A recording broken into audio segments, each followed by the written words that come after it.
Good morning and welcome to Path of Evolution. Bhagavad Gita અધ્યાય 2 સાંખ્ય યોગ. અર્જુનજીને જ્યારે શોક ચડ્યો, એમને ભય લાગવા માંડ્યો કે મારા સંબંધી બધા મરી જશે. અને બીજો ભય લાગ્યો પોતાનો ધર્મ, શું આ મારો ધર્મ છે? બરાબર. એ જે શોકમાં અર્જુનજી જે ડિપ્રેશનમાં બેસી ગયા, એમને ઉઠાડવા માટે ભગવાને સીધું સાંખ્ય જ્ઞાન વાપર્યું. અને સાંખ્ય જ્ઞાનમાં ભગવાન પહેલી જ શરૂઆત કરી દીધી. અર્જુનજીને કહ્યું કે ભાઈ તું આમ તો પંડિત જેવી વાતો કરે છે, બરાબર, પણ પંડિત જેવું તારું વર્તન નથી. પછી ભગવાને ત્યાંથી શરૂઆત કરી કે જે જ્ઞાની માણસો છે એમની શું સમજણ છે. કહેતા ભગવાન ત્યાં બે વસ્તુ સમજાવશે. ભગવાન એક સમજાવે છે આ જગત અને આત્મા. શું સમજાવે છે? આ જગત અને એની અંદર રહેલો આત્મા. સત અસત તત્વ બે સમજાવવાનું ચાલુ ભગવાને કર્યું 16.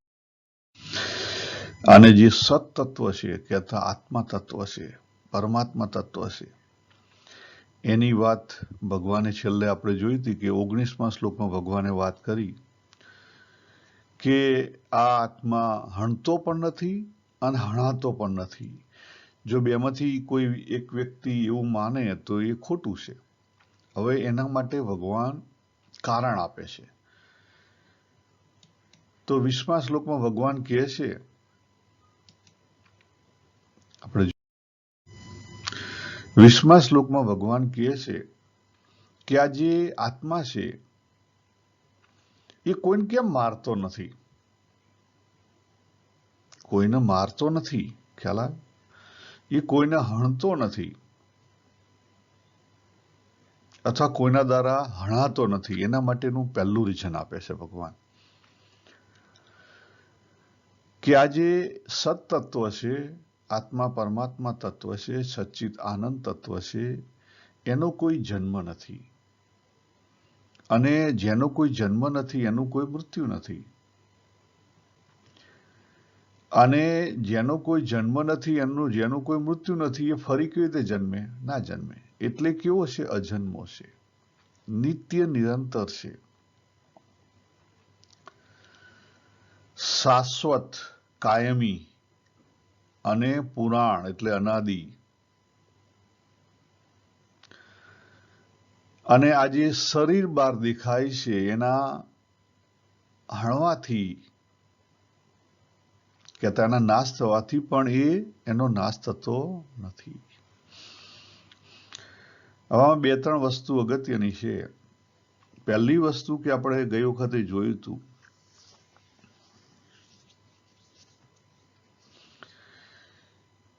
અધ્યાય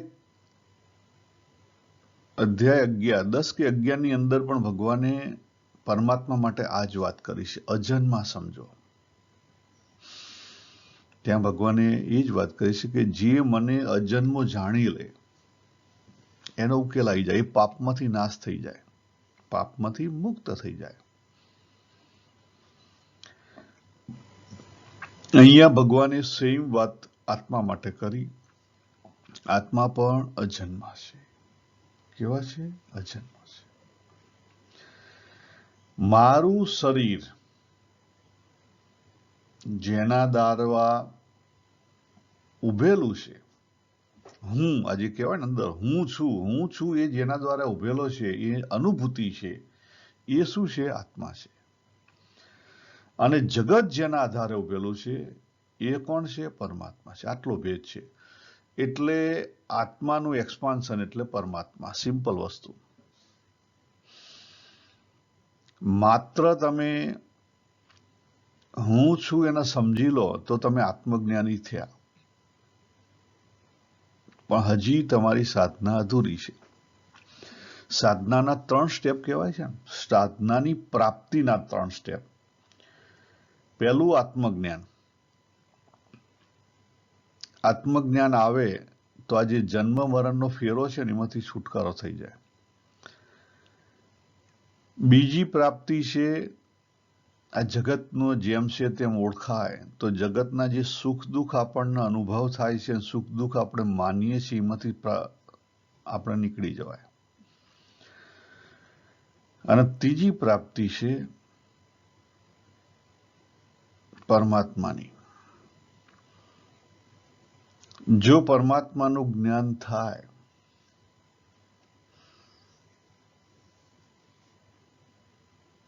તો પછી આ જે હું છું એનું અસ્તિત્વ કદાપી ના રહે. શું થઈ જાય? અદ્વૈત થઈ જાય.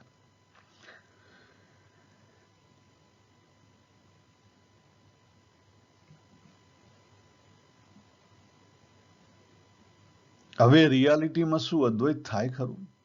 ભગવાન આગળ કહે છે આપણે આ દેહ રૂપે નહોતા ત્યારે અવ્યક્ત હતા. અત્યારે સપોઝ આપણે વર્તમાનમાં છીએ, બરાબર?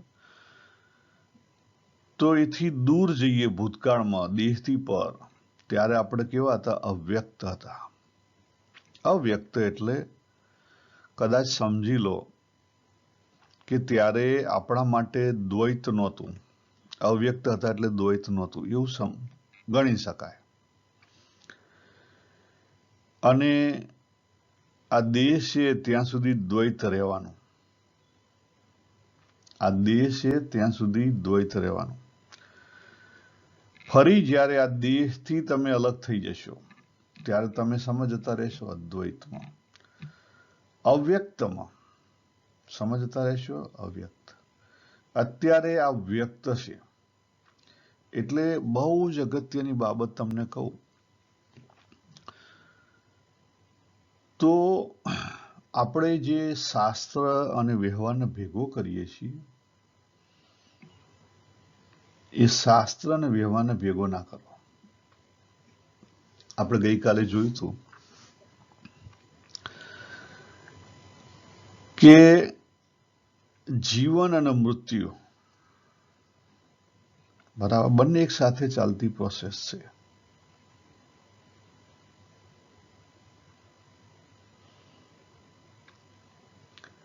પરંતુ આપણું માઇન્ડ બહુ હોશિયાર છે.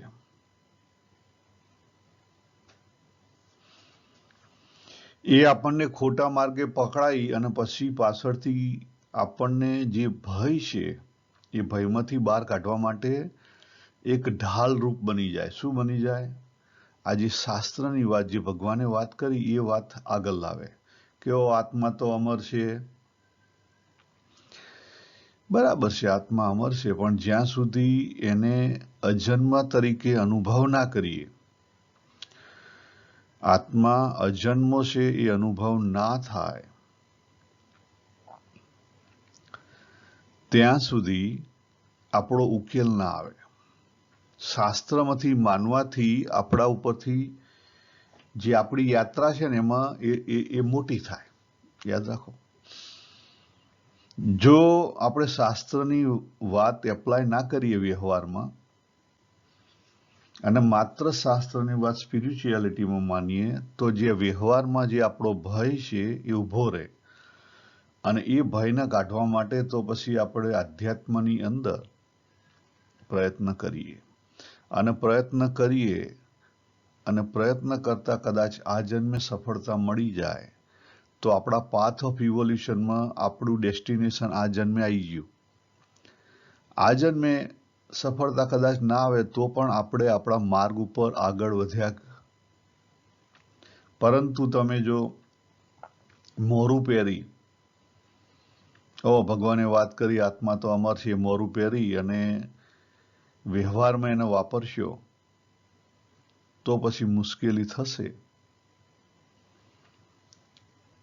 વ્યવહારમાં શની જરૂર છે? નીતિમત્તાની જરૂર છે, પ્રામાણિકતાની જરૂર છે. અને એ પ્રામાણિકતા સ્પિરિચ્યુઆલિટીમાં નથી અપનાવવાની. જો આપણે બે વસ્તુ મિક્સ કરીએ છીએ.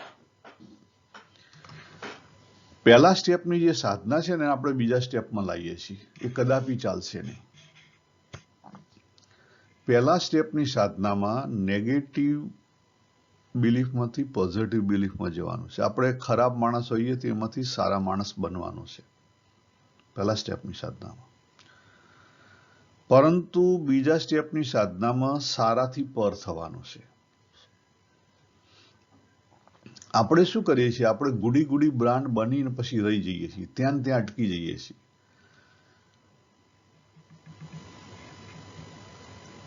આપણી જીવનની અંદર બે વ્યવહાર અલગ હોવા જોઈએ. એક સ્પિરિચ્યુઆલિટીનો વ્યવહાર, એને ધર્મ સાથે ના જોડો તમે. એને ધર્મ સાથે જોડશો તો બહુ મુશ્કેલી થશે. કારણ કે મોટા ભાગના સંપ્રદાય અથવા ધર્મ તમને ગુડી ગુડી બ્રાન્ડ શીખવાડશે. એ ખોટું નથી. એટલે એને તમે એ ધર્મ છે ને વ્યવહારમાં રાખો. કારણ કે ત્યાં શું થાય છે? ત્યાં સોશિયલ રિલિજિયસ એક્ટિવિટી ચાલતી હોય છે. સોશિયલ રિલિજિયસ એક્ટિવિટી ચાલતી હોય છે.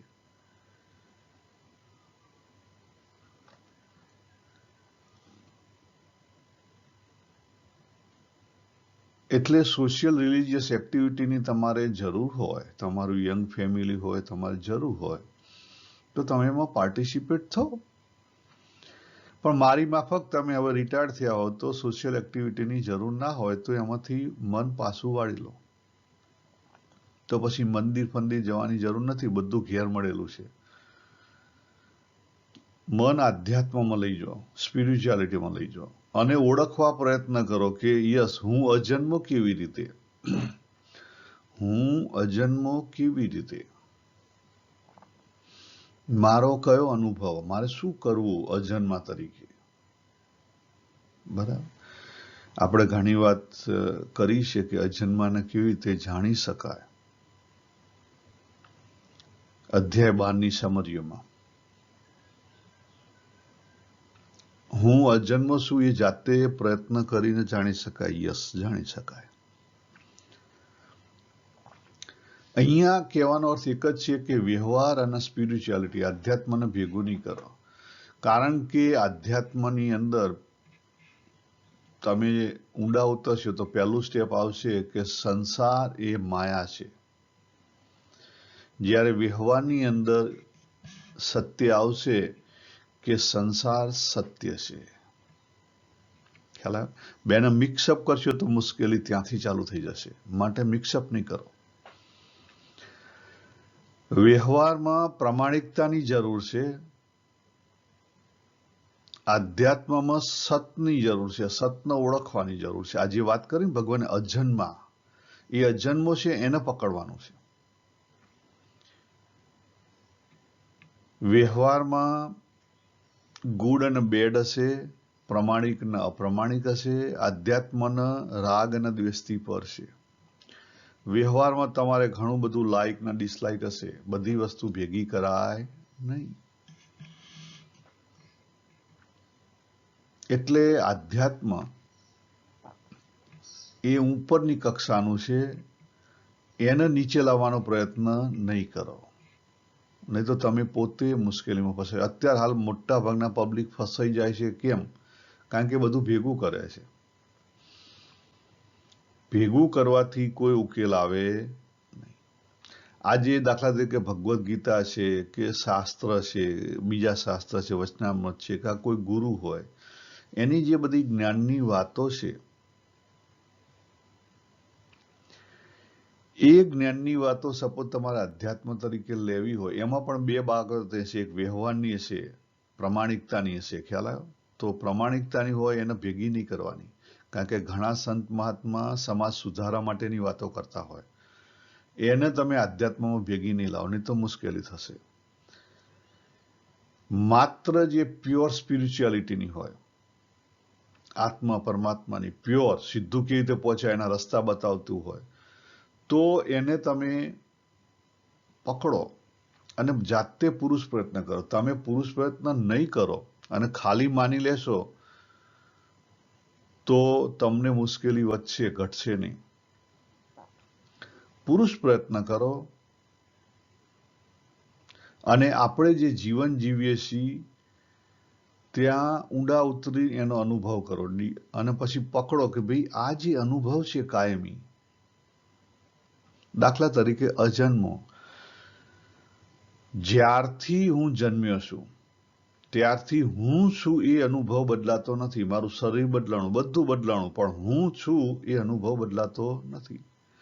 તો અંદર જે હું છું નો અનુભવ છે એ શનો છે? અજન્માનો અનુભવ છે. હવે આ હું છું નો અનુભવ ક્યારે ડગી જાય છે? ચેક કરો. જ્યારે કોઈ ભય આવે ત્યારે કંપન ઊભું થાય, આપણે ડગી જઈએ. અને કંપન ક્યાંથી પેદા થાય? તો આપણે કોરમાંથી પેદા થાય. જોજો, ચેક કરજો, કોઈ પણ ઝાટકો લાગે ને તો સીધો કોરમાં લાગે અને કંપન ત્યાંથી પેદા થાય. એકદમ સપોઝ ધરતીકંપ આવ્યો તો કંપન તમારું ત્યાંથી ચાલુ થાય. હવે કંપન ચાલુ થયું એનો અર્થ શું થયો? કે તમે સાચા અર્થમાં જાણ્યું નથી કે તમે અજન્મા છો. હું છું એ સાચા અર્થમાં કાયમી છે એવું જાણ્યું નથી. હજી એમાં ડખો છે. એટલે કોરની અંદર જે કંપન છે એ કંપન ના આવવું જોઈએ, વાઇબ્રેશન ના આવવું જોઈએ. વાઇબ્રેશન એ પ્રકૃતિનો ધર્મ છે. વાઇબ્રેશન એ પ્રકૃતિનો ધર્મ છે. વાઇબ્રેશન ક્યારે આવે? જ્યારે દ્વંદ હોય ત્યારે વાઇબ્રેશન આવે. તમને એવું હોય કે હું મરી જઈશ, બરાબર? હું મરી જઈશ એવું દેખાય, ભયમાં દેખાય, એટલે વાઇબ્રેશન આવ્યું. અને જ્યારે આ જે કાયમી અનુભવ છે એ માનવું છે, જાણવું થાય, આત્મસાત થાય, અનુભૂતિમાં થાય, તો પછી આપણો ઉકેલ આવે. એ સિવાય ઉકેલ નહીં આવે. એ સિવાય કદાપી આપણો ઉકેલ આવશે નહીં.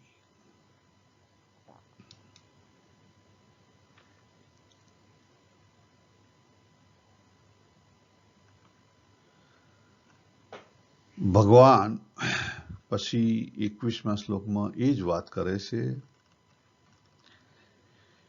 કે હે અર્જુન,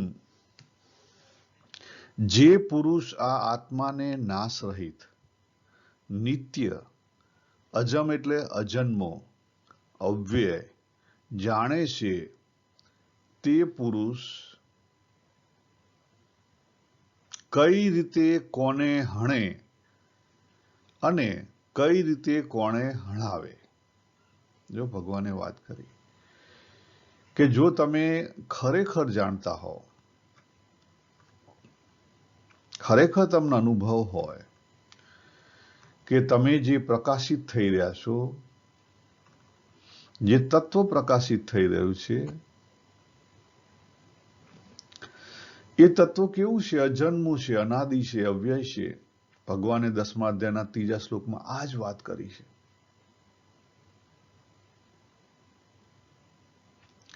આજે જાણવું છે, શેનાથી જાણવાનું છે? આપણા ચૈતન્યથી જાણવાનું છે, જીવ સત્તાથી જાણવાનું છે, બરાબર? અને જીવ સત્તાથી જણાય કેવી રીતે? તો સમગ્રનો અનુભવ કરવો પડે, અંદર ઉતરવું પડે. અંદર ઉતર્યા વગર થાય નહીં. અંતરદ્રષ્ટિ કરવી પડે, આત્મચિંતન કરવું પડે, આત્મ અનુભૂતિ થાય તો.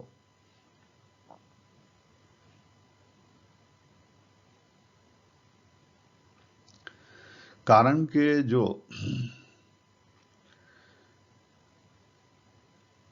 આપણે જે કંઈ જાણીએ છીએ આપણા માઇન્ડથી જાણીએ છીએ. શેનાથી જાણીએ છીએ? મન, બુદ્ધિ, ચિત્ત, અહંકારથી જાણીએ છીએ. આપણું જે અંતઃકરણ છે એનાથી જાણીએ છીએ. આપણું અંતઃકરણ પ્રકૃતિનું બનેલું છે અને પ્રકૃતિ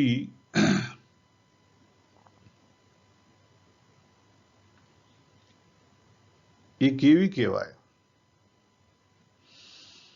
પ્રકૃતિ નાશવંત કહેવાય, જળ કહેવાય. જળ ચૈતન્યને જાણી શકે નહીં. પહેલી વસ્તુ, જળ ચૈતન્યને જાણી શકે નહીં.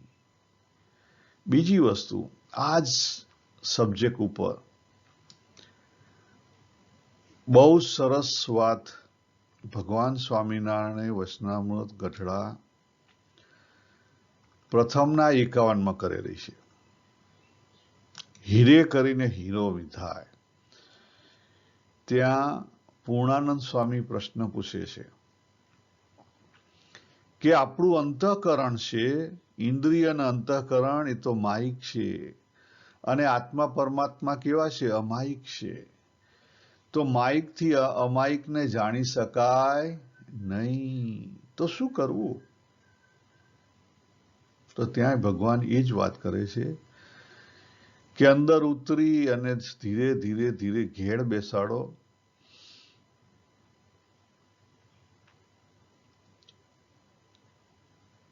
દસમા અધ્યાયના 3જા શ્લોકમાં પણ ભગવાન એ જ કહે છે કે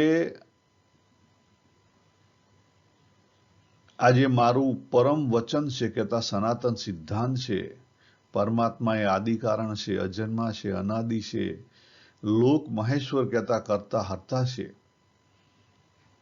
ખ્યાલ?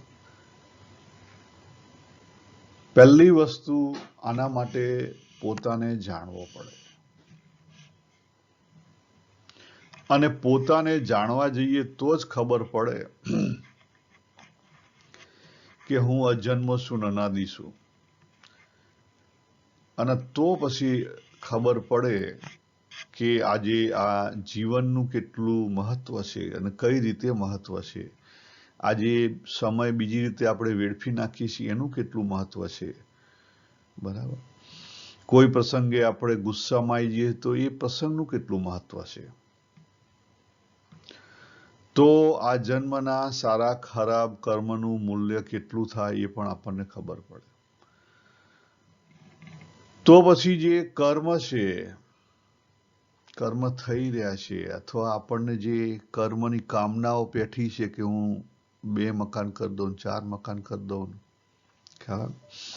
અને ઘણીવાર એને લઈને આપણે ખોટા માર્ગ અપનાવીએ છીએ, તો ખબર પડે કે આ જે પૈસાનું કેટલું મહત્વ છે. 2 રીતે સમજવાનું છે. જો પહેલી વસ્તુ એ સમજવાની છે કે આ દેહ, આ મંદિર એ અમૂલ્ય છે. જો સાચી રીતે સમજાય તો એનો ઉપયોગ થઈ શકે અને આપણે આપણા પોતાના સ્વરૂપમાં પાછા જઈ શકીએ. એટલે અમૂલ્ય છે એ રીતે. બીજી રીતે, જો સમજાય, તમને સાંખ્ય જ્ઞાન થાય કે આ બધું નાશવંત છે અને આવા તો અનેક જન્મ ધર્યા, આની શું કિંમત? ખ્યાલ? અનેક જન્મના કમ્પેરમાં 50, 60, 70, 80, 90 વર્ષની શું કિંમત? કંઈ નહીં, પીનટ. તો પછી એની અગેન્સ્ટમાં એક પ્રસંગની કે એક તમે જે ગોલ બનાવે છે, તમારી વાસના છે, આ મેળવવું છે, એની શું કિંમત? કંઈ નહીં. તો પછી એને તમે ડ્રોપ કરી શકો. એટલે મેં વાત કરી, પહેલી વસ્તુ સ્પિરિચ્યુઆલિટી અને વ્યવહારને ભેગું નહીં કરો. બીજી વસ્તુ ઊંડા ઉતરી અને જાતે જાણો. ખાલી આ જે શાસ્ત્રની વાતો છે એને પકડી નહીં લો, નહીં તો મુશ્કેલી થશે. આપણે શું કરીએ? શાસ્ત્રની વાત પકડીને વ્યવહારમાં લાગુ પાડીએ છીએ. ના ના ના ના ના, એ કદાપી તમને ઊંધા નાખશે.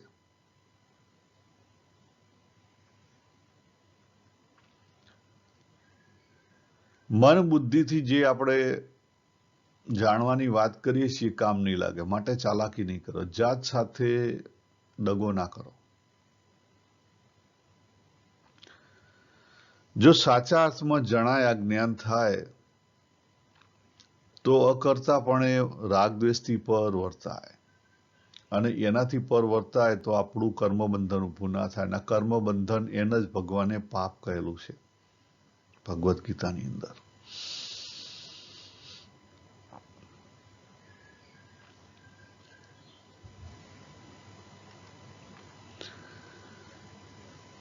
એટલે જ્યાં સુધી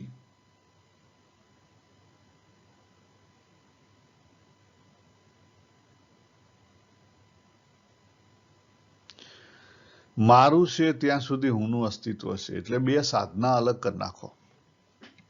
વ્યવહાર અને સાધના 2 અલગ કરી નાખો અને ઊંડા ઉતરો તો ખબર પડશે 100%. ઘણા બધા રસ્તા છે, આપણે ઘણા બધા ડિસ્કસ કરેલા છે. એના ભગવાને પણ ઘણા બધા રસ્તા બતાવ્યા છે. ઊંડા ઉતરો. એકવાર સ્થિરતા આવશે પછી બધું આવશે. જ્યાં સુધી સ્થિરતા નહીં આવે, જ્યાં સુધી દ્વંદ હશે ત્યાં સુધી સ્થિરતા નહીં આવે. પહેલું પોતાની જાત ઉપર ફોકસ કરો.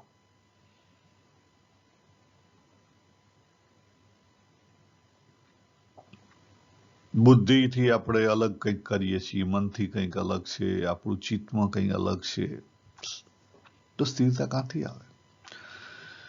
આપણો સ્વભાવ કઈ છે, કરવા જઈએ છીએ કંઈ, કારણ કે સ્વભાવને હજી આપણે ઓળખ્યો નથી. આપણો અંદરનો જે સ્વભાવ છે એને ઓળખો. આગળ ભગવાન વાત કરશે એ જ.